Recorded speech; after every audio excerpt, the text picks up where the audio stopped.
Salut tout le monde! Dans cette vidéo, je vais vous montrer comment faire correctement de l'huile d'aloe vera pour la pousse des cheveux et pour des cheveux plus forts. Je l'utilise aussi pour ma peau parce que j'aime bien la sensation sur ma peau. Avant de commencer, n'oubliez pas de vous abonner et d'activer les notifications. Ici, j'ai 3 feuilles d'aloe vera comme vous pouvez le voir, mais dans cette vidéo, je vais utiliser qu'une seule feuille d'aloe vera pour faire l'huile d'aloe vera. J'ai utilisé les autres feuilles pour en extraire le gel et expérimenter avec. Ce sera pour une autre vidéo. Je vais couper le bout de chaque feuille. Ensuite, je coupe chaque feuille d'aloe vera en 3 morceaux et j'enlève les épines sur les côtés avec un couteau aiguisé.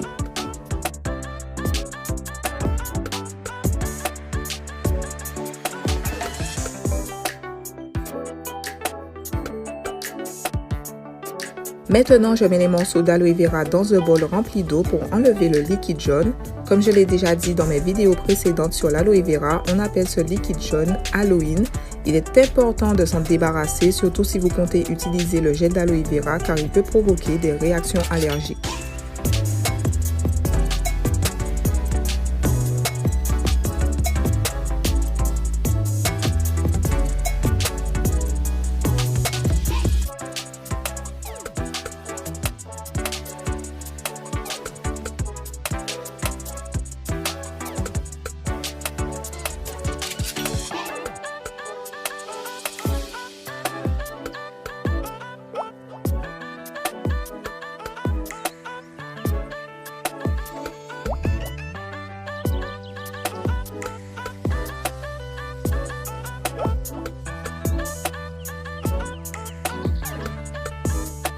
Pendant que mes morceaux d'aloe vera trempent dans le bol, je vais préparer mes contenants pour mettre mon huile d'aloe vera et mes autres mixtures. Je ne me rappelle pas vous avoir montré comment je désinfecte mes contenants, donc voilà, je vous montre. Ce sont des contenants en verre que j'ai déjà lavé avec l'eau du robinet et du liquide vaisselle. J'ai déjà désinfecté la table avec de l'alcool. Maintenant, je vaporise le même produit dans mes contenants et sur leur couvercle. Ensuite, je les sèche à l'aide d'un sopalin. Bien sûr, vous pouvez les laisser sécher à l'air libre, il faudra juste attendre un peu plus longtemps, de toute façon l'alcool sèche plus rapidement que l'eau. Une fois débarrassé du latex jaune, j'enlève les morceaux d'aloe vera du bol et je les sèche avec des sopalins comme vous pouvez le voir dans cette vidéo.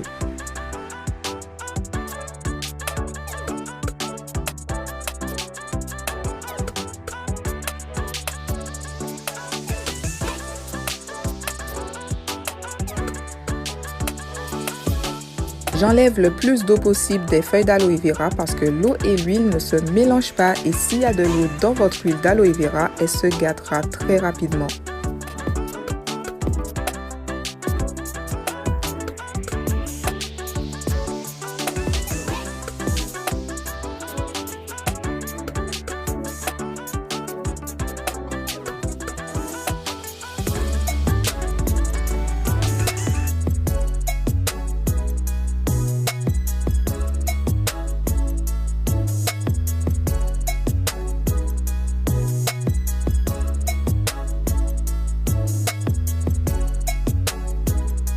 Ensuite, je sélectionne 3 morceaux d'aloe vera pour faire l'huile d'aloe vera et je réserve le reste pour mon expérimentation.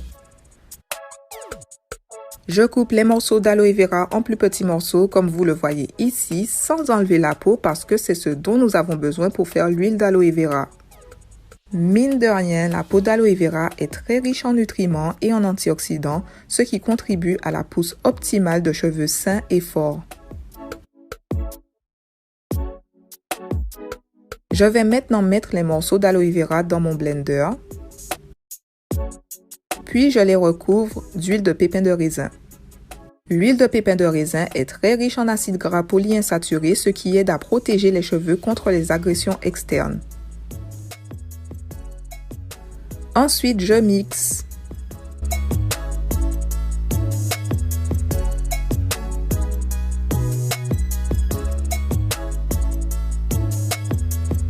Voici à quoi ressemble la mixture, ça me donne trop envie de goûter, mais bon, je doute que ça soit très bon.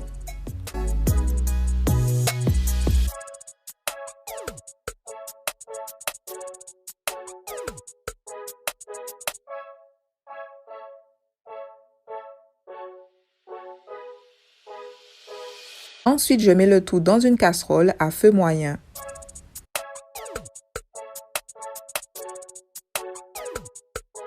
Mélangez très souvent afin que votre mixture ne se colle pas à la casserole.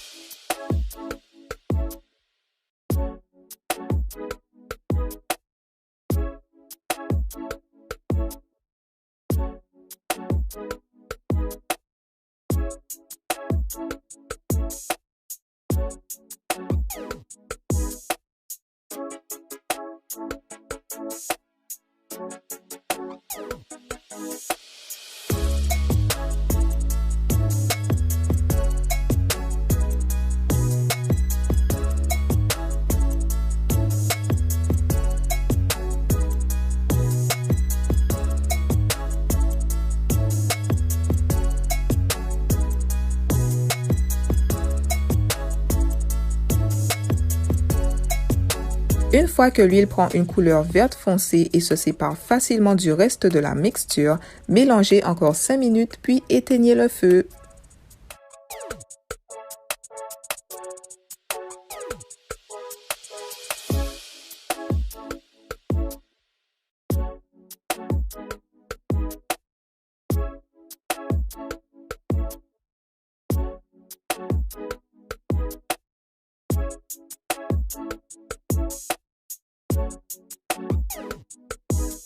Je vous montre de plus près à quoi ressemble la mixture.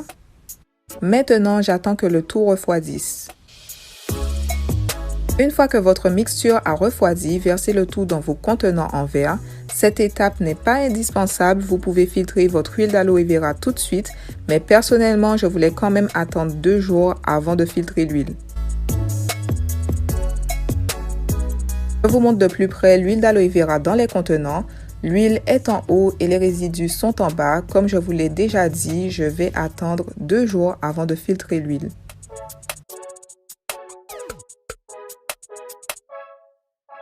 Pour filtrer l'huile, j'utilise un filtre à café comme d'habitude. Ça sépare l'huile des résidus de manière très efficace et peut même absorber un peu d'eau s'il y en a toujours dans votre huile.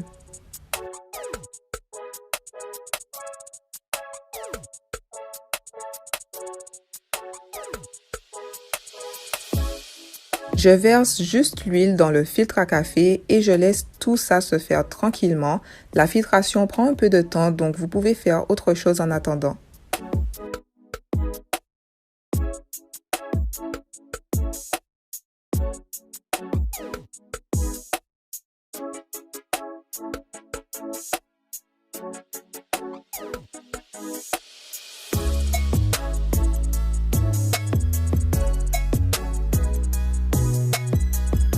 Je voulais aussi vous donner une petite astuce. Si la filtration s'arrête, vous pouvez changer de filtre à café comme je vous montre ici.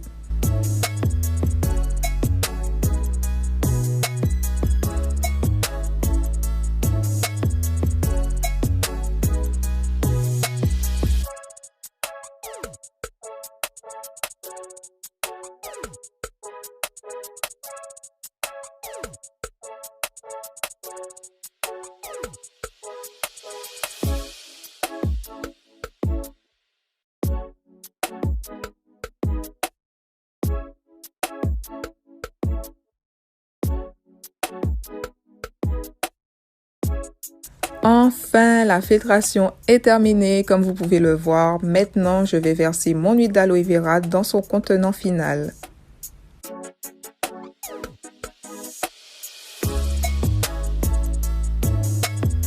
L'huile d'aloe vera est très riche en antioxydants, en chlorophylle, vitamine A, vitamine E et bien plus encore. Vous pouvez bien sûr ajouter plus de vitamine E ainsi que des huiles essentielles pour augmenter la durée de conservation de votre huile d'aloe vera.